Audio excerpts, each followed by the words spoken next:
Welcome friends. दोस्तों, अभी कुछ दिनों पहले मैंने एक न्यूज़ पढ़ी हमारे लोकल न्यूज़पेपर में। न्यूज़ ये थी कि एक 27 साल के एक लड़के ने सुसाइड कर लिया, उसने आत्महत्या कर ली। और उसकी आत्महत्या का जो कारण था वो ये था क्योंकि वो जो लड़का है वो हकलाया करता था। बोलने में उसे स्टैमरिंग थी, हकलाने की प्रॉब्लम थी। और एक बड़ी चीज़ कि वो लड़का चार्टर्ड अकाउंटेंट था, सीए था, मतलब हाईली एजुकेटेड था। तो दोस्तों, ये जब न्यूज़ मैंने पढ़ी तो इसने मुझे अंदर से थोड़ा झकझोर दिया और मैं दिल में कुछ विचार है जो मैं आपके साथ शेयर करना चाह रहा हूँ कि ये जो हकलाने वाली प्रॉब्लम है ये ऐसा नहीं कि उसे सडनली हुई होगी, क्योंकि ज़्यादातर जो बच्चों में ये स्टैमरिंग की प्रॉब्लम होती है ये डेवलपमेंटल होती है, शुरुआत से रहती है। लेकिन कई बार ऐसी केवल हकलानी नहीं, ऐसी बहुत सी चीज़ें होती है जो एक बच्चे के कॉन्फिडेंस को हिला के रख देती है, उसकी धज्जियाँ उड़ा के रखती है। लेकिन एज ए पेरेंट हम लोग देखते हैं कि ये उसको एक तरह से नज़रअंदाज कर दिया जाता है। पेरेंट्स के लिए बीमारी का मतलब होता है कि भाई बच्चा को बुखार आ रहा है या फिर उसे कोई उल्टी दस्त हो रहे हैं, खांसी जुकाम हो रहा है या दूसरी कोई पेट दर्द से संबंधित। लेकिन इन चीज़ों की तरफ, ये जो मानसिक वाली जो बीमारियां, इनकी तरफ हमारा ध्यान ही नहीं जाता है। ये तो मैंने आपको केवल एक इंसिडेंस बताई है। यदि आप सोचें कि उस लड़के के दिमाग में इतने साल तक उसके लिए हर दिन एक चैलेंज रहा होगा, वो दोस्तों के बीच उठता बैठता होगा तो उसे प्रॉब्लम होती होगी। उसे जब भी कोई दोस्त किसी चीज़ के ऊपर डिस्कशन कर रहे हैं तो उसका भी मन करता होगा कि मैं कुछ बोलूं, लेकिन बोलने से पहले वो अपनी सारी एनर्जी को दबा लेता होगा, क्योंकि उसे पता है कि वो जब बोलना जा रहा होगा तो उसके शब्द नहीं निकलेंगे, वो सारी एनर्जी उसके अंदर रह जाएगी और वो एनर्जी एक नेगेटिव एनर्जी में कन्वर्ट होगी।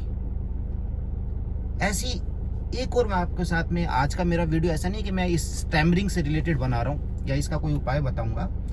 ऐसी एक दो प्रॉब्लम्स और भी हैं जो मैं आपके साथ डिस्कस करना चाहता हूँ। ऐसे बहुत से बच्चे होते हैं जिनके की स्क्विंट की प्रॉब्लम होती है शुरुआत से, लेकिन उस चीज़ को भी ज़्यादातर देखा नहीं जाता है। स्क्विंट यानी जिसे हम बोलते हैं कि आंखों का तिरछापन बोल दीजिए या भेंगापन बोल दीजिए। ऐसी स्थिति में जैसे जैसे बच्चा बड़ा होता है, उसकी आइज यदि ठीक नहीं है तो वो बचेगा, दोस्तों के बीच जाने से बचेगा, रिश्तेदारों के बीच उठने बैठने से बचता है, अकेले में रहने लगता है। उसे लगता है कि तुझे देख करके हर कोई हंस रहा है। उसकी आंखों की एक फिजिकली एक डिसेबिलिटी तो है ही है, प्लस जो मानसिक रूप से उसके ऊपर प्रेशर पड़ रहा है, आप उसको इमेजिन कर सकते हैं। अगर ऐसे ही कोई व्यक्ति हंस रहा होगा तब भी उसे लग रहा होगा कि कहीं ये तेरे ऊपर तो नहीं हंस रहा है। तो ऐसी स्थिति में बच्चा अपने अंदर एक कमी महसूस कर रहा होता है। उसे लगता है कि बहुत अंदर से कहीं ना कहीं उसके साथ में एक गड़बड़ है, जबकि इस स्थिति को सुधारा जा सकता है। यदि प्रॉपर टाइम पे प्रॉपर एक्शन लिया जाए तो इस स्थिति को ठीक किया जा सकता है। कई बार आपने बच्चों को देखे होंगे, टेढ़े मेढ़े दांत होते हैं, किसी के दांत बाहर की तरफ होते हैं। आपने बहुत से बड़े लोगों को भी देखा होगा, जब वो हंस रहे होते हैं तो अपने हाथ को ऊपर ले लेते हैं, मतलब उनके यहाँ से उनको पता है कि कोई कमी है।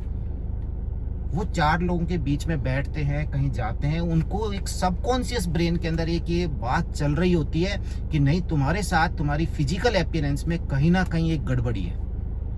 और आप समझ सकते हैं कि दिमाग का कितना % भाग तो ये जो सबकॉन्शियस ब्रेन है ये वहीं पर ही अटका रहता है। तो जो एक्ट वो करने जा रहा है, जो एक्शन उसे लेना है, वो प्रॉपरली पूरा फोकस्ड नहीं है। इस लड़के की जो मैंने आपसे अभी बात बताई, 27 ईयर्स ओल्ड, जो कि चार्टर्ड अकाउंटेंट था, इसने हर समय संघर्ष किया होगा। इसने देखा होगा कि इस प्रॉब्लम से कॉप अप करने के लिए चलो मैं पढ़ाई करता हूँ, सीए बन गया।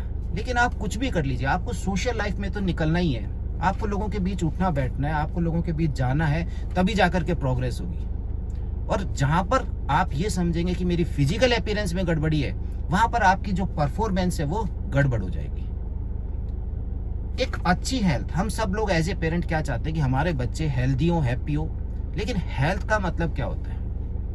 हेल्थ का मतलब ये नहीं है कि आपकी अंदर कोई बीमारी नहीं है या फिजिकली आप बिल्कुल स्ट्रांग हैं तो ये एक अच्छी हेल्थ हो गई।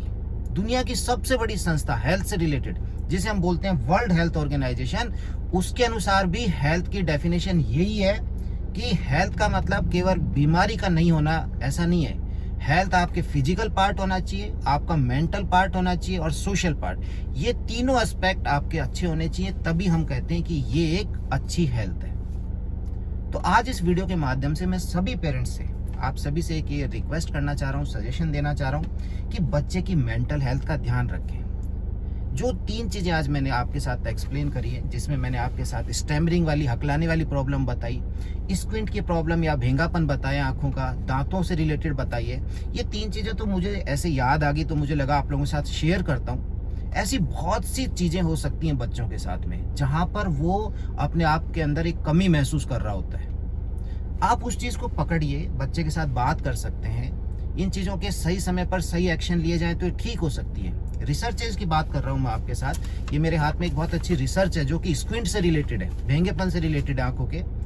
उसमें देखा गया है कि 6 साल से ऊपर के बच्चे वो अपने दोस्त जिसको स्क्विंट की प्रॉब्लम है उसे अपने साथ रखते भी नहीं है, अपनी पार्टीज में नहीं बुलाते हैं, बर्थडे पार्टी या किसी के अंदर उसको इन्वाइट नहीं करते हैं। तो ऐसी स्थिति में वो बच्चा कैसा फील करेगा?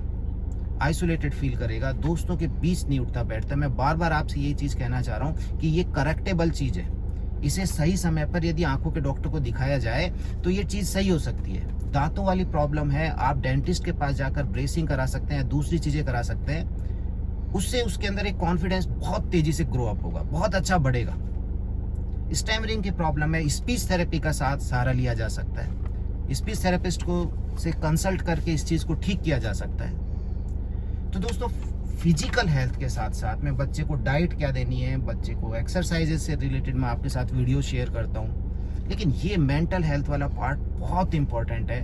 आप प्लीज़ हमेशा ध्यान रखिए कि कहीं बच्चा अपने अंदर कोई दिक्कत तो महसूस नहीं कर रहा है, अपनी फिजिकल अपीयरेंस को लेकर के वो लोगों से बच तो नहीं रहा है, कहीं उसे ऐसी कोई प्रॉब्लम तो नहीं है। आपने और हमने भी अपने छोटे चाइल्डहुड के अंदर इन चीज़ों को महसूस किया होगा।